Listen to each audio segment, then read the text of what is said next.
우리 지난주 우리 주일날은 저희들에게 아주 큰 날이었어요. 그죠? 그래서 이곳에서 같이 설립 예배를 드렸고 11시에 같이 우리 감사 예배도 드리고 또 5시에 설립 예배도 드리고 했던 큰 날이었습니다. 무엇보다 제가 정말 감사했던 것은 이 설립 예배를 준비하는 그 과정 속에 우리가 다 우리 일이라고 생각하고 같이 열심히 섬겼던 것이 정말 행복하고 감사한 일이었습니다. 여러분들께서 우리가 이제 우리 교회, 우리 예수 공동체가 되어감에 너무나 감사하고 이것이 바로 우리 교회의 어떤 제가 소원했던 것이고 기도했던 기도 제목이라고 생각합니다. 이 교회 청주 예수 목자교회는 주인이 누구십니까? 예수님이십니다. 주인은 제가 아닙니다. 저는 여러분들을 정말 열심히 섬기는 종입니다. 그래서 열심히 받아오기는 종이고 섬기는 종이고 그 다음에 주님께서 말씀하시면 우리가 어디로 가는 게 맞겠다 이렇게 인도를 하는 종입니다. 이것은 우리가 다 서로 각자 하나님께서 주신 역할에 따라 우리 함께 세워가는 예수 공동체입니다. 그래서 우리가 이 공동체를 잘 세워가도록 하겠습니다.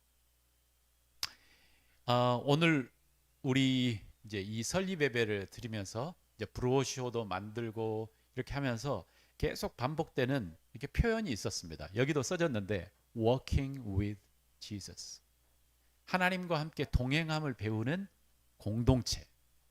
그래서 이 동행이라고 하는 단어가 우리가 계속 이렇게 회자되고 있고 이 교회에서는 굉장히 중요한 단어입니다. 그래서 이것을 그냥 그 어떤 미사 여구처럼 프레이즈처럼 딱 걸어놓는 게 아니고 우리가 정말 이런 교회가 되기를 원합니다.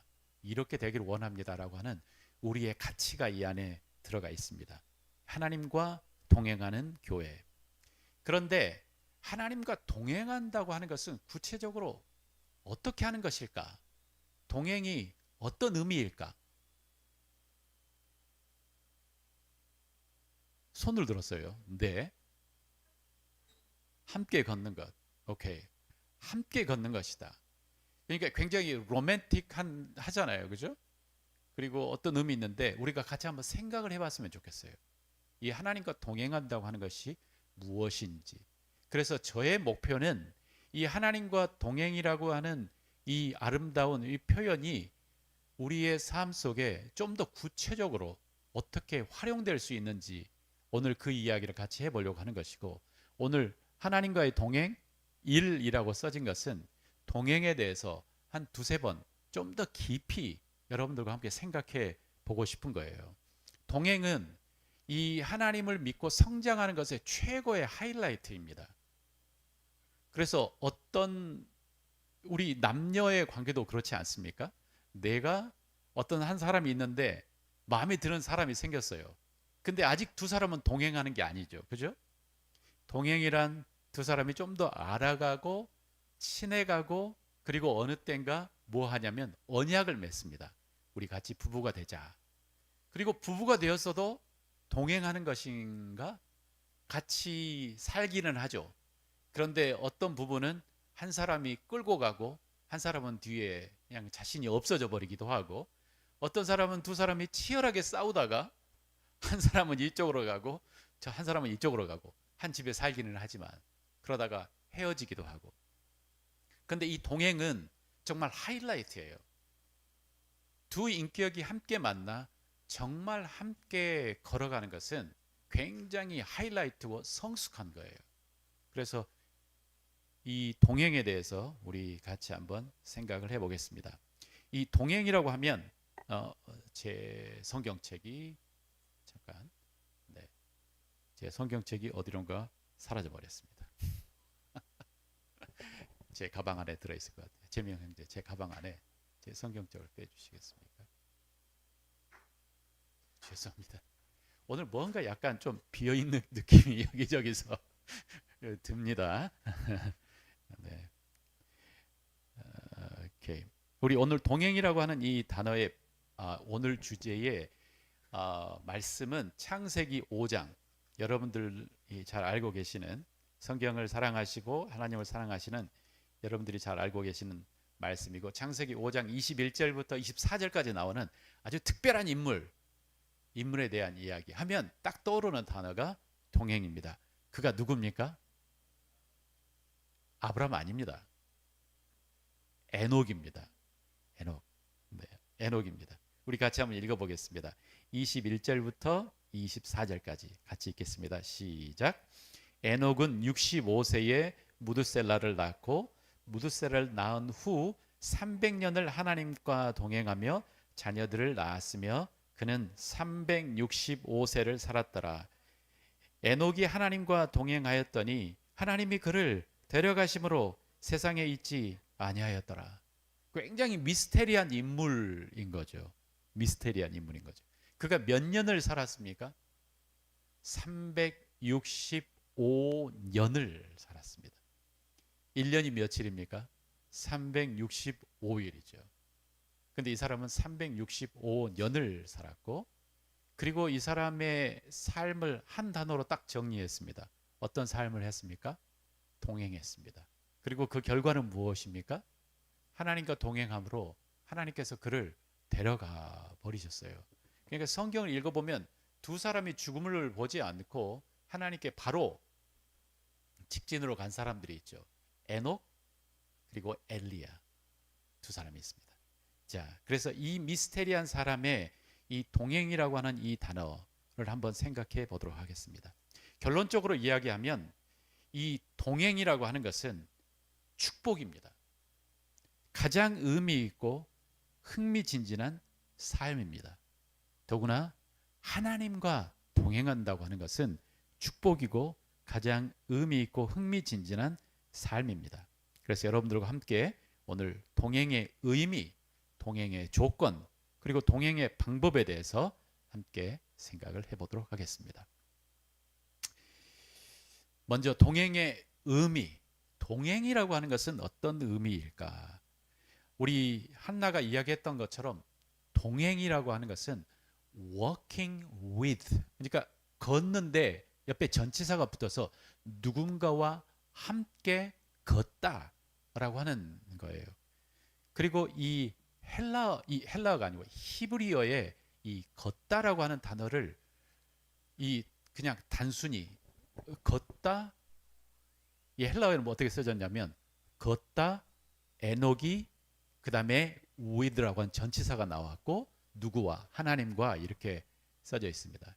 약간 폼나게 한번 읽어보면 할락 에녹 엣 아도나이 이렇게 써져 있습니다. 그래서 하나님과 함께 동행하다라고 하는 이 표현 속에 이 동행하다, 걷다라고 하는 것은 함께 교제하다 또는 함께 일을 하다, 함께 살다라고 하는 의미가 그 안에 포함되어 있습니다. 가장 중요한 것은 동행을 하는데 누구와 동행을 하는가가 중요한 거죠. 누구와. 만약 동행하는 그 대상자가 우리 시편 1편에 나오는 악한 사람, 교만한 사람, 이러한 사람과 동행하면 그 인생은 망하지만, 그러나 그 동행자가 만약에 왕이라면, 그것은 전혀 다른 차원의 표현이 되는 것입니다. 어느 나라나 왕 곁에는 왕과 굉장히 친밀했던 사람이 있었습니다. 그렇지 않습니까? 지금 우리나라의 정치를 봐도 뭐 친명, 그다음에 뭐 박사모, 뭐 노사모, 그다음에 윤핵관 하면서 자기가 얼마나 그 리더와 친밀한지 이야기하지 않습니까? 그다음에 우리 조선시대 역사를 봐도 그 왕과 굉장히 친밀했던 사람들이 있어요. 그들의 모든 특권을 가진 그 왕과 친밀했던 사람들의 그 결과는 어떻냐? 왕과 함께 동행하면서 굉장히 막강한 권세를 누렸고, 그리고 엄청난 특권을 누렸고, 그리고 왕의 생각이 곧 그 사람의 생각인 것처럼 둘이 생각을 공유했다는 것이죠. 그래서 내가 누구와 동행하느냐가 굉장히 중요한데, 그 동행이 만약에 왕이라면 이것은 굉장히 다른 차원의 이야기를 우리에게 해주고 있습니다. 성경에서 하나님과 동행했던 사람들의 표현이 나오는데 첫 번째 동행했던 사람이 바로 오늘 읽었던 에녹입니다. 에녹 본문 24절에 하나님과 동행하더니 하나님이 그를 데려가심으로 그가 세상에 더 이상 있지 아니하더라 라고 이렇게 이야기했지 않습니까? 얼마나 이 왕이라고 하는 하나님이라고 하는 이분과 동행 친밀하게 교제를 했던지 하나님께서 더 이상 이 사람을 이 땅에 놔두실 수 없었던 거예요. 데려가 버리신 거죠. 엄청난 이건 특권인 거죠. 권세인 거죠. 자, 그 다음에 두 번째로 우리 동행이라고 하는 이야기가 단어가 나오는 것은 창세기 6장 9절 말씀인데 제가 PPT를 준비했습니다. 네, 그 다음 거. 네, 6장 9절. 네, 우리 같이 한번 읽어보겠습니다. 이것이 노아의 족보니라. 노아는 의인이요 당대의 완전한 자라. 그가 하나님과 동행했으며. 네, 노아가 어떤 자였습니까? 노아는 의인이고 완전한 사람이었다. 그 이유가 뭐냐면 하나님과 동행했던 사람이었다. 그러니까 이 하나님과의 이 동행은 그 사람을 굉장히 특별하게 합니다. 누구의 눈에? 하나님의 눈에. 그리고 왕의 눈에 특별하면 어떻게 되는 것입니까? 그 사람은 굉장히 특권을 가진 특별한 사람이 되는 거죠. 자, 우리 또 한번 다른 성경 구절을 보도록 하겠습니다. 출애굽기 34장 9절 말씀, 이것을 같이 한번 먼저 읽도록 하겠습니다. 이르되 주여 내가 주께 은총을 입었거든 원하건대 주는 우리와 동행하옵소서. 이는 목이 뻣뻣한 백성이니이다. 우리의 악과 죄를 사하시고 우리를 주의 기업으로 삼으소서. 이 성경 말씀이 어느 상황에서 써진 말씀이냐면 이스라엘 백성이 하나님과 언약을 맺었는데 언약 맺고 난 이후에 엄청난 범죄를 저질렀던 거죠. 그래서 하나님의 언약 10계명의 언약을 다 모조리 깨버렸어요. 이것에 하나님께서 화가 나셔가지고 이제 하나님과 함께 이야기하고 있었던 모세를 빨리 내려가라. 그리고 모세가 내려가 보니 어떤 일이 있었습니까? 사람들이 정말 광란의 축제를 열고 있었죠. 그 다음에 황금 송아지를 만들어 놓고 우상 숭배하고, 그때에 하나님께서 이제 엄청난 사람들이 많이 죽고 하나님과 모세가 독대하며 하나님께서 뭐라고 하셨냐면 내가 이 사람들을 더 이상 함께 하지 않겠다. 내가 만약에 가면 이 사람들 내가 다시 죽여버릴 수도 있겠다. 그러니까 너희들끼리 가라. 내가 천사를 미리 보내서 내가 이 땅을 너에게 줄 테니까 너희들끼리 가라 라고 하나님께서 이야기를 하셨어요. 그때 그 하나님께 했던 기도가 바로 이 기도예요. 모세의 기도가 주여 내가 주께 은총을 입었거든. 그러니까 내가 주의 눈에 사랑스럽게 보이거든. 원하건대 뭘 간구합니까? 우리와 동행해 주십시오. 우리와 동행해 주십시오. 이 말은 뭐냐면 우리만 걸어가게 하지 마시고 하나님 같이 해 주십시오 라고 간구한 거죠. 우리는 원래 목이 뻣뻣하고 그런 백성이니까 우리 죄를 용서하시고 우리를 주님의 백성으로 주님의 기업으로 삼으십시오 라고 모세가 간구한 거예요. 그러니까 이 모세는 뭔가를 알았어요. 동행의 의미를 진짜 알았어요.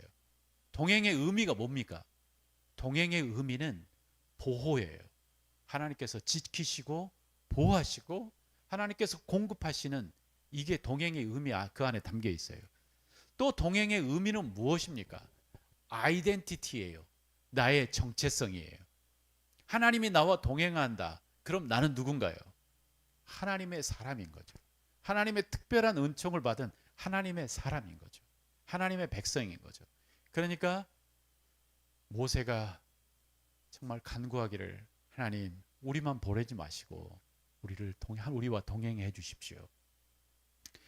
자, 구약에서는 이렇게 특별한 사람들과 하나님께서 동행을 했었고, 그리고 하나님께서 동행한 사람들은 굉장히 특별한 사람이었는데, 신약에는, 우리가 살고 있는 이 신약 시대에는 하나님께서 이 동행이 굉장히 확장이 됩니다. 그러면서 예수님을 믿는 모든 사람들에게 하나님께서 동행을 하신다. 그러면서 어떻게 표현하시냐면, 요한복음에 보면 우리를 양이라고 표현하시고 예수님을 목자라고 표현하십니다. 그래서 우리는 예수님과 함께 동행하는 양과 목자의 관계로 함께 움직이는 그런 관계입니다. 그래서 동행에 대해서 더 이해를 해야 되겠죠. 네.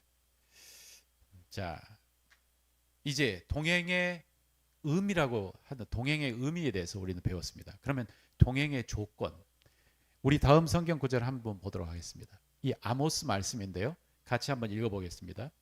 두 사람이 뜻이 같지 않은데 어찌 동행하겠으며, 영어로는 do two walk together unless they have agreed to do so.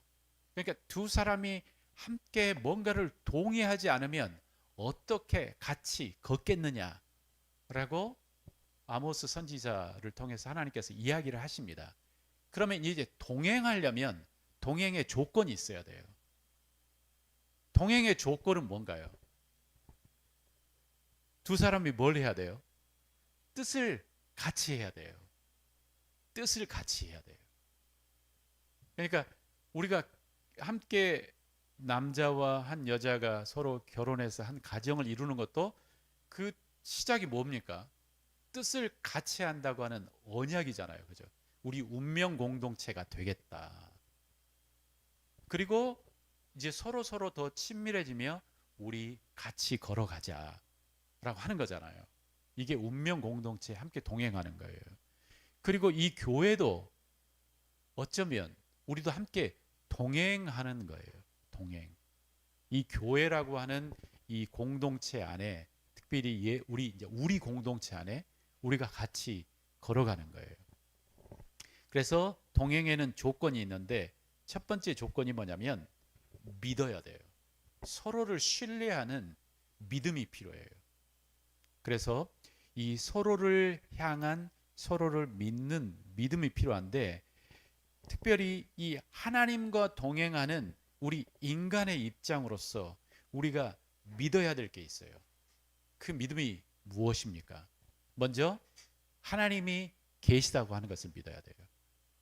우리 눈에 보이진 않지만 확실하게 하나님이 계시다라고 하는 것을 믿어야 돼요. 그리고 뭘 믿어야 됩니까? 하나님이 나의 삶에 진짜 관심이 있으시다는 것을 믿어야 돼요.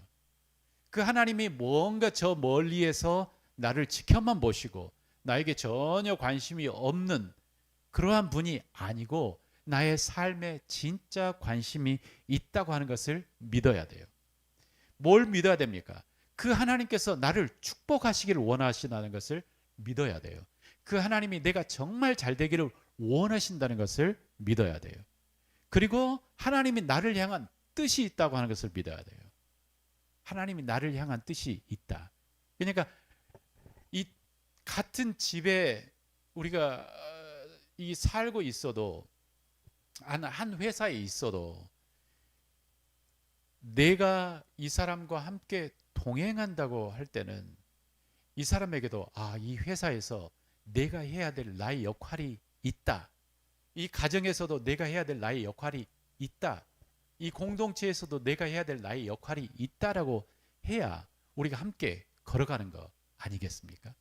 그래서 믿어야 되는 것은 하나님이 나를 향한 뜻이 있다라고 하는 것을 믿어야 되고, 또 뭘 믿어야 되냐면 하나님은 내 문제의 해결 방법을 아시고 그것을 해결할 능력도 있다고 하시는 것을 믿어야 돼요. 하나님이 계신다는 것을 믿어야 되고, 하나님이 나를 사랑하시고 나를 정말 축복하시기를 원하신다는 걸 믿어야 되고, 그리고 하나님이 나를 향한 뜻이 있다는 것을 믿어야 되고, 하나님이 그 일을 이루실 능력이 있으시다는 것을 믿어야 돼요. 이게 동행의 조건이에요. 그래서 성경은 뭐라고 했습니까? 하나님을 기쁘시게 하는 방법이 있어요. 뭔가요? 히브리서 11장 6절에 믿음이 없이는 하나님을 기쁘시게 못하나니 이렇게 이야기했어요. 믿음이 필요해요.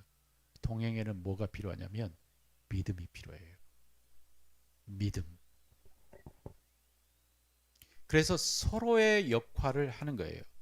또한 동행에는 또한 다른 조건이 있어요. 그게 뭐냐면 내가 해야 될 역할과 그 사람이 해야 될 역할의 역할 분담이 명확해야 돼요. 내가 해야 될 역할과 그 사람이 해야 될 역할이 명확해야 돼요. 하나님이 하셔야 될 역할과 내가 해야 될 역할이 명확해야 돼요. 그래서 이게 바로 동행의 조건이에요. 그래서 하나님과 이제 그 왕이신 하나님과 동행하는 그 조건은 일단 제가 여기서는 우리가 하나님의 자녀가 돼야 된다는 이것은 이미 알고 있다고 생각하고 넘어가겠습니다. 자녀인 우리가 하나님과 동행해야 될 조건은 금방 말씀드렸던 것처럼 먼저 믿어야 돼요. 그리고 이제 그분과 함께 내가 해야 될 역할을 찾아야 되는데 하나님의 뜻이 무엇인지 배우고 그리고 내가 해야 될 그 역할이 무엇인지 물어봐야 되고 그리고 또 지금 내가 해야 될 역할이 무엇인지 물어봐야 돼요. 그리고 그것을 내가 행하는 거예요. 잠언 3장 5절에 이렇게 이야기했습니다. 너는 마음을 다하여 여호와를 신뢰하고 네 명철을 의지하지 말라. 그러니까 이 동행에는 서로의 생각을 같이 하고 그리고 함께 걸어가는 건데 우리가 동행하는 그 동행의 대상자가 모든 것을 아시는 가장 지혜로우신 하나님이시기 때문에 우리는 계속 뭘 해야 되냐면 그분의 뜻을 알고 그분의 생각을 물어야 돼요. 그리고 그러면 내가 해야 될 역할이 무엇입니까? 그것을 안 다음에 내가 하는 거예요. 이게 동행의 역사예요. 이 중에서 믿고 물어봐야 되고 그리고 그 마지막으로 하나님께 그 결과를 맡기는 이 세 중에 하나라도 삐그덕거리면 동행이 일어나지 않아요. 믿는 것, 하나님의 음성을 듣는 것, 그리고 그 결과를 하나님께 맡기는 이 세 가지에 하나라도 삐그덕거림이 일어나면 동행이 일어나지 않고 함께 무언가를 이루었어도 굉장히 마음속에 성장도 일어나지 않고 여러 가지 문제가 일어나요.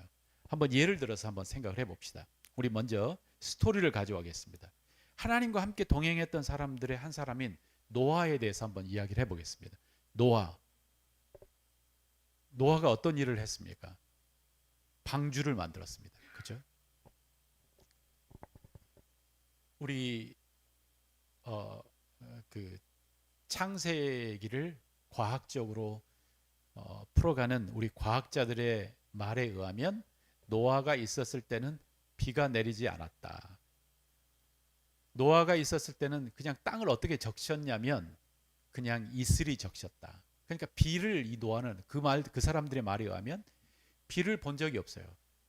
그 사람들이 그렇게 이야기하는 근거 중에 하나는 이 비가 내렸다고 하는 그 단어가 언제 노아의 홍수 때 처음에 성경에서 등장을 해요. 그러니까 뭔가 그때 이 지구의 상황은 달랐겠다. 그렇든 일단 하나님께서는 노아에게 나타나셔서 노아 하나님의 뜻을 말씀해 주셨습니다. 하나님의 뜻은 이 패역한 이 모든 사람들을 하나님께서 물로 멸망을 시키시겠다 라고 하나님께서 이야기하시며 하나님께서 노아에게 what to do, 네가 해야 될 일을 이야기해 주셨어요. 그래서 노아가 해야 되는 일은 뭐냐면 배를 만드는데 그 배도 바닷가에가 만든 게 아니고 산 꼭대기에다 만드는 거죠. 그리고 그 배 사이즈도 정말 감당하기 힘든 엄청난 큰 사이즈의 배를 만들려고 했어요. 그러니까 노아에게 아들 셋, 노아, 노아가 다스렸던 노비가 있었는지 어떤지 모르지만 일단 이 소수의 사람이 특별한 장비 없이 이렇게 큰 배를 만들기 위해서는 굉장히 오랜 시간이 있었던 거죠. 그런데 이 역사가 일어나기 위해서 노아에게는 뭐가 필요했냐면 믿음이 필요했습니다. 하나님이 하라고 하셨다. 하나님의 명령이다. 하나님의 뜻이 있어서 나에게 말씀하셨다. 라고 하는 이 믿음이 절대적으로 필요했습니다. 그리고 노아는 자신이 뭘 해야 하는지 명확하게 알았습니다. 배를 지어야 된다. 그래서 이 긴 시간 동안 어떤 사람은 30년, 어떤 사람은 120년이라고 이야기하는데 이 엄청난 긴 시간 동안 배를 건축하기 시작했습니다. 근데 이 배를 건축하는 그 시간 동안 한번 상상을 해보십시오. 노아가 정말 하나님이 부르셨는데 근데 진짜 비를 하나님께서 내리실까?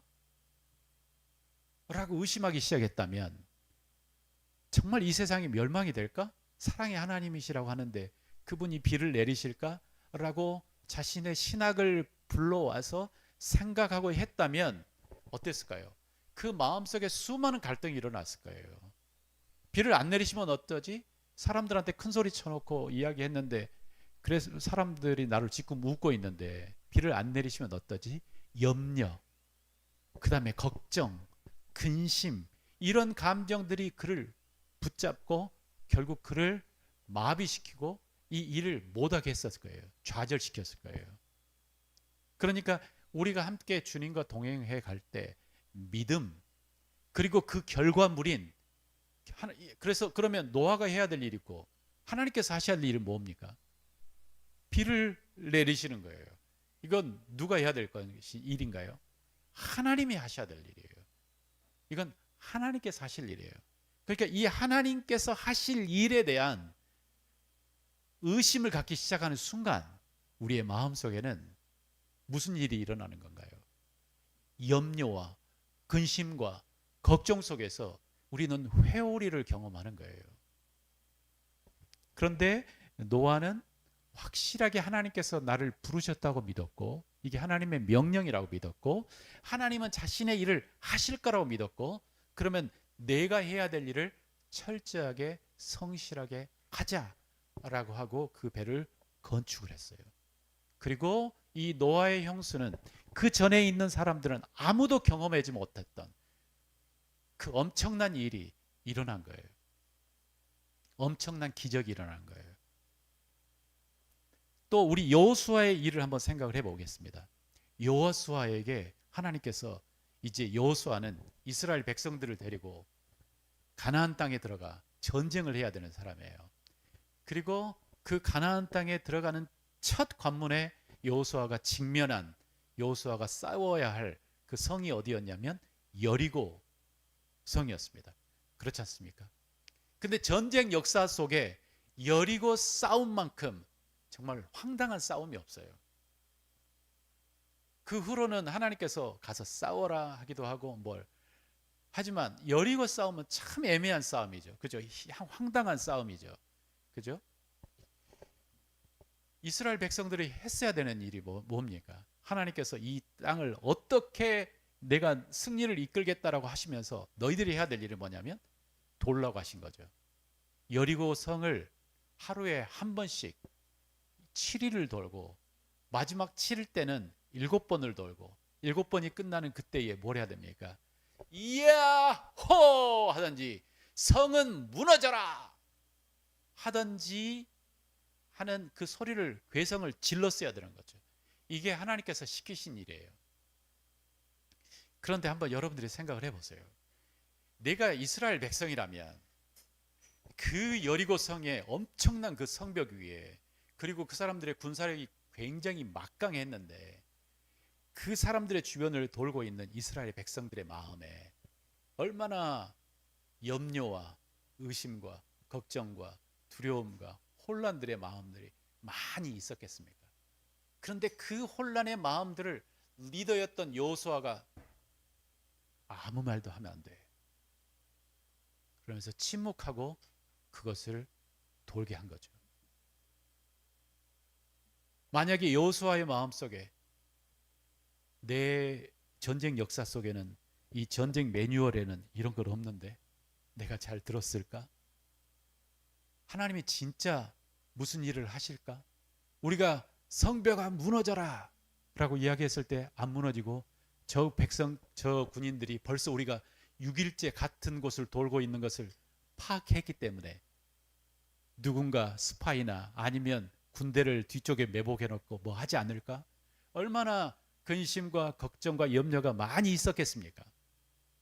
그렇지만 하나님과 동행하는 여호수아는 하나님께서 이 일을 맡기셨다고 하는 것을 믿고, 그리고 하나님이 하실 일을 하신다고 믿고 여호수아가 해야 할 일을 했습니다.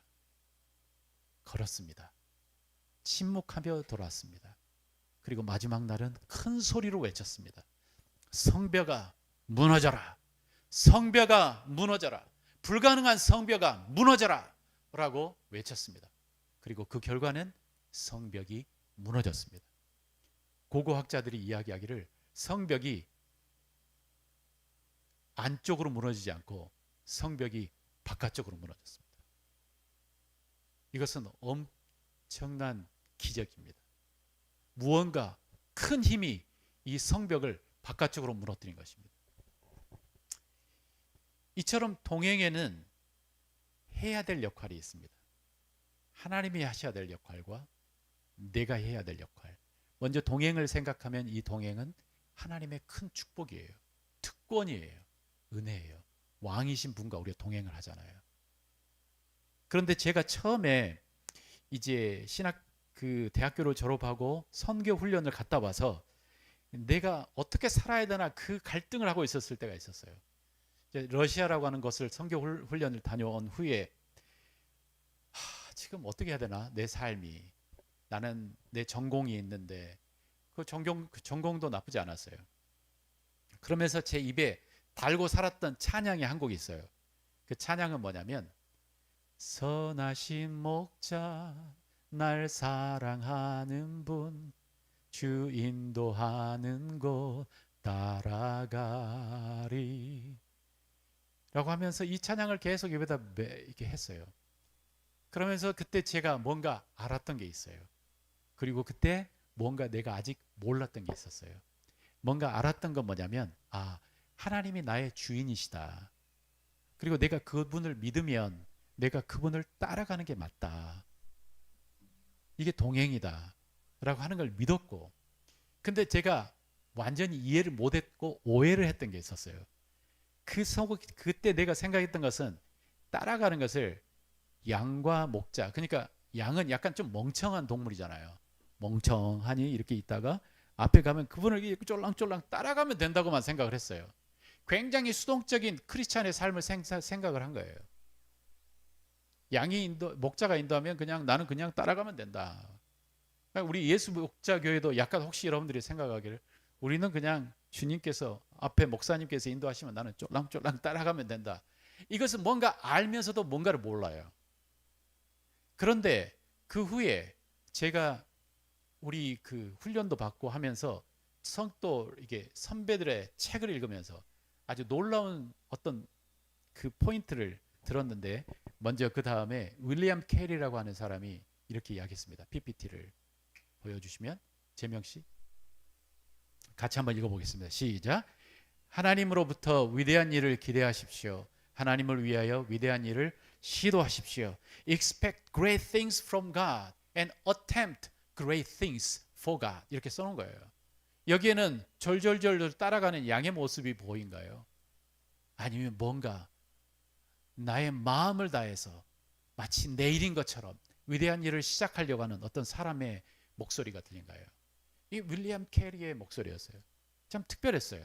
내가 생각하는 수동적인 그런 모습이 아니었어요. 하나님을 위해서 위대한 일을 계획하고 하나님을 위해서 위대한 일을 해봐라. 또 내가 CCC 훈련을 받는데 이런 문구가 있었습니다.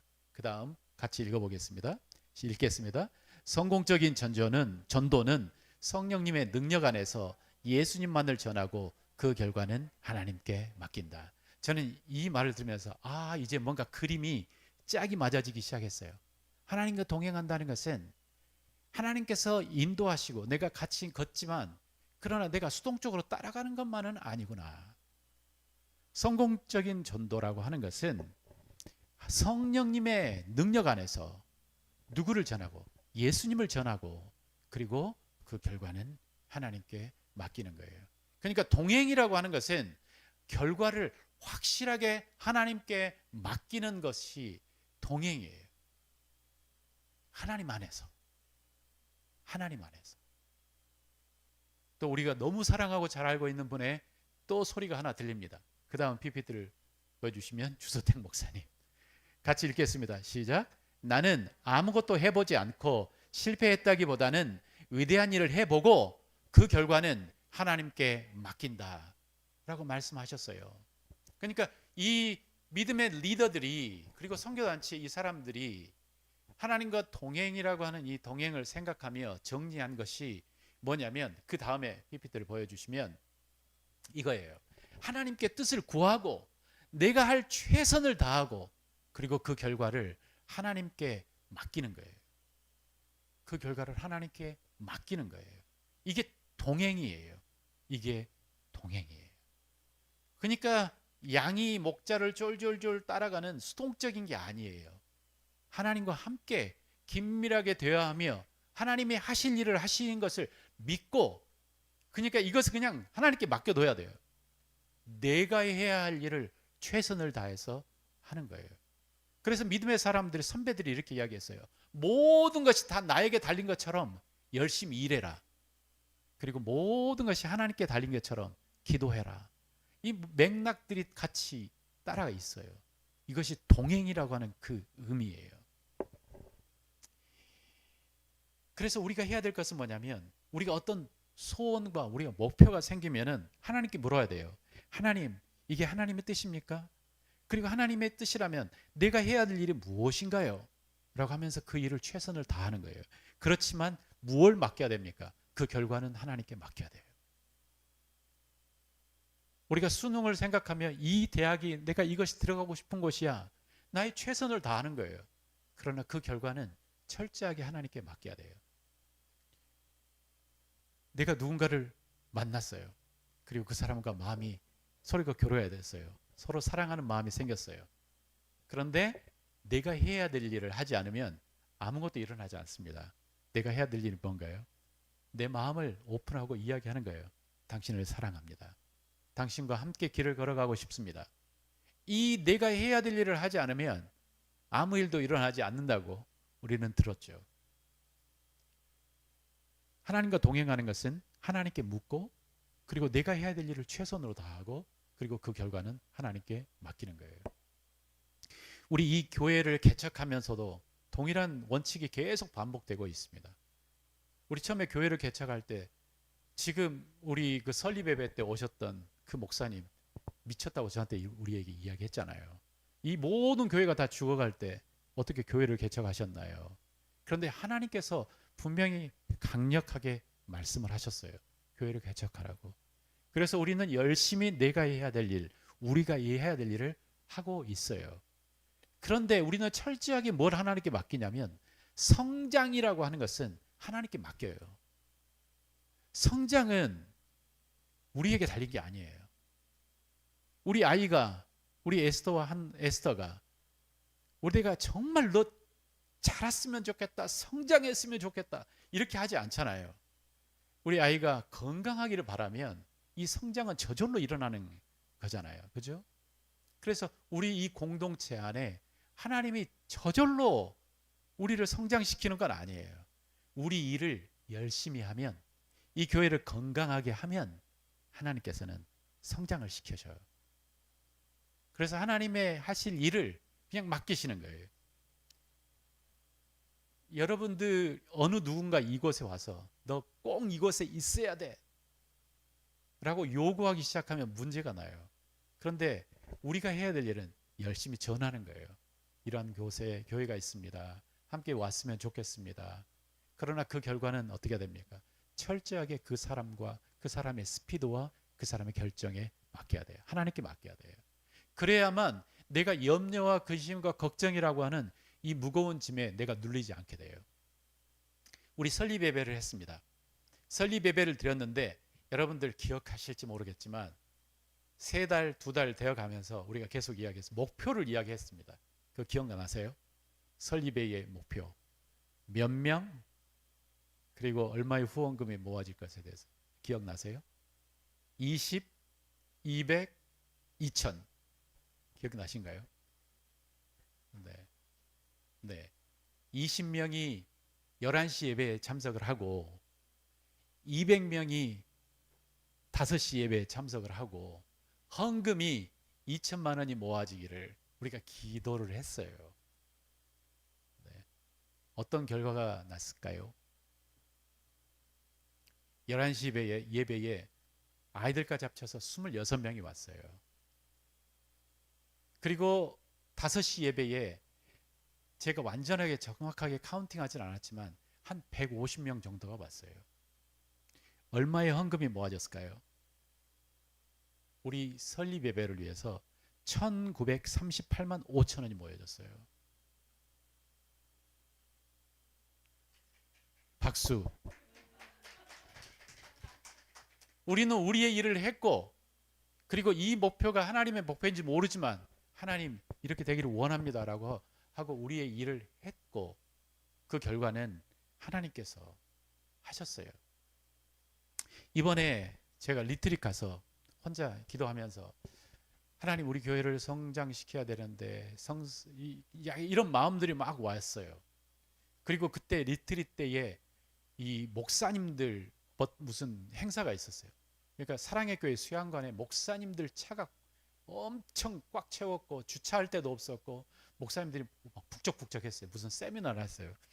근데 그 속에서 갑자기 제 마음속에 좀 절망감이 들더라고요. 이렇게 많은 목사님들이 계신데 제가 또 교회를 시작해야 되나? 그리고 우리 교회는 갈 길이 먼데 라고 하는 절망의 마음들이 삐집 들어올 때 바로 이 말씀이, 이 표현이 생각이 났습니다. 결과를 하나님께 맡겨라. 그리고 하나님, 제가 해야 될 일이 무엇입니까? 에 대해서 이야기를 했어요. 철저히 이 교회의 성장은 하나님께서 하실 일이다. 그래서 더 이상 교회 성장을 위해서 이제 우리가 목표를 세울 수는 있겠죠. 저에게 나름의 목표는 있습니다. 이 2023년이 가기 전까지 이곳에 하나님 30명의 사람들이 함께 모여서 예배를 드렸으면 좋겠습니다. 그렇지만 이것도 결과는 하나님께 맡기고 여기에 몇 명이 들어올지에 저는 일단 눈을 내렸어요. 그런데 하나님께서 이건 내가 할 수 있는 게 아니기 때문이에요. 그렇지 않습니까? 제가 여러분들 이렇게 째려보면서 너 왔어 안 왔어? 그러면 여러분들 마음이 편안하시겠어요? 이건 예배 드리는 것은 철저한 우리는 자유. 그렇지 않습니까? 그래서 내가 할 수 없는 것은 확실히 내려놨는데 그럼 내가 해야 되는 것은 무엇인가 많더라고요.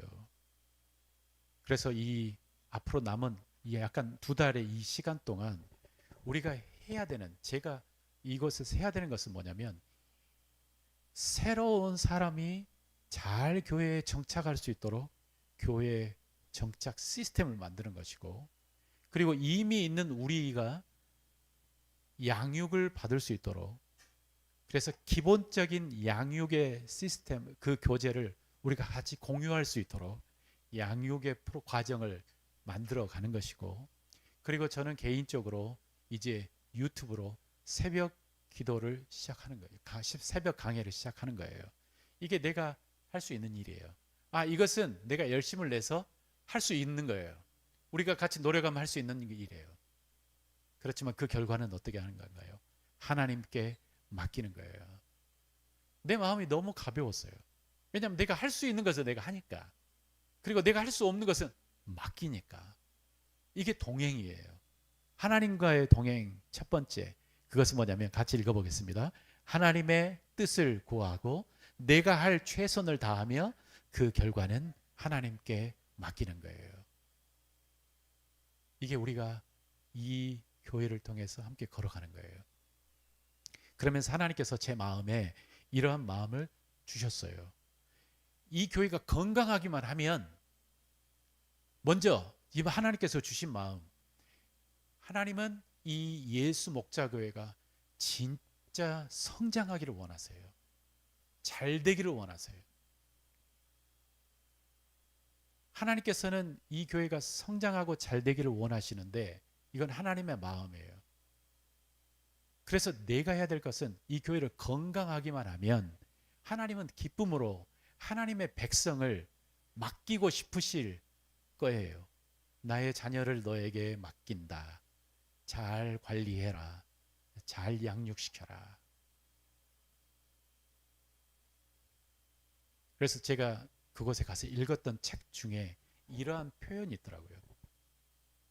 제가 이걸 한글로 읽었을 때는 잘 눈에 안 들어왔는데 영어 원문으로 읽는데 spontaneous growing이라고 이렇게 써졌더라고요.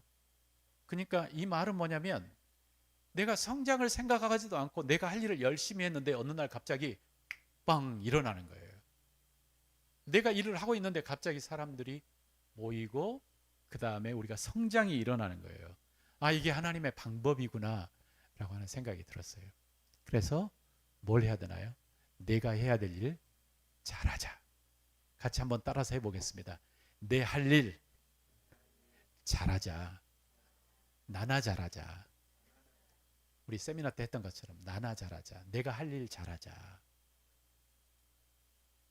하나님께서는 이 교회를 사랑하시고 하나님은 여러분들을 사랑하시고 하나님은 이미 우리와 동행하고 계십니다. 이제 우리의 눈을 들어서 하나님과 함께 걷는 법을 우리가 배우기를 소원합니다. 함께 배워가는 공동체가 되었으면 좋겠습니다.